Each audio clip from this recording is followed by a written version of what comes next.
Welcome friends. Public service commission of West Bengal আজকের ডেটে অর্থাৎ 22শে জুলাই 2024 এই মেমো নাম্বার অনুযায়ী 117 PSC/con যে ইম্পর্টেন্ট অ্যানাউন্সমেন্টটা প্রকাশ করেছে, মূলত এটা WBCS 2023 যে পিলি রেজাল্ট সেটা রিলেটেড। আমরা জানি WBCS পিলিতে ফর্ম এন্ট্রি হয়ে যাওয়ার কিছুদিন বাদ একটা এডিট উইন্ডো দিয়েছিল এবং সেখানে EWS ক্যাটাগরি অ্যাড করার সুযোগ দিয়েছিল।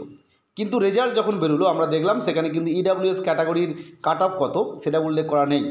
পরবর্তী সময় আমরা বিভিন্নভাবে যে ডেপুটেশন বা যে বিভিন্ন ক্যান্ডিডেট পার্সোনালি PSC অফিসে গিয়েছিলেন সেখান থেকে জানা গিয়েছিল যে এই সংক্রান্ত নোটিশ আসবে এবং EWS ক্যাটাগরির কত কাট অফ হয়েছে সেটা জানা যাবে এবং যে রেজাল্টটা পাবলিশ করা হয়েছে সেখানেও কিন্তু EWS ক্যাটাগরি ধরেই পাবলিশ করা হয়েছে। যাই হোক, সেপারেট যে কাট অফ কত সেটা দিয়ে দেওয়া হবে।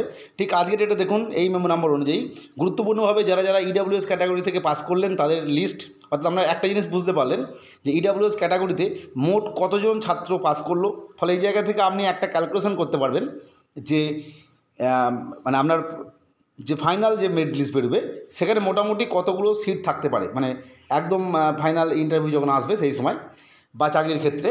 আর আজকে যেটা দেখবো যে কাট অফটা আমরা আগেই দেখেছিলাম, শুধুমাত্র EWS ক্যাটাগরির দেখবো, যেটা আমরা ভেবেছিলাম কাট অফটা প্রায় সেম, কিন্তু তা নয়। এই EWS ক্যাটাগরির ক্ষেত্রে কাট অফ গেছে অনেকটাই কম, 84.50। যাই হোক, যারা EWS ক্যাটাগরি থেকে পাস করলেন তারা অবশ্যই আপনারা যে পরীক্ষা রয়েছে আর 1 মাসের মধ্যেই পরীক্ষার জন্য অবশ্যই প্রিপারেশান নিন। আজকের ভিডিও দেখার জন্য প্রত্যেককে অসংখ্য ধন্যবাদ।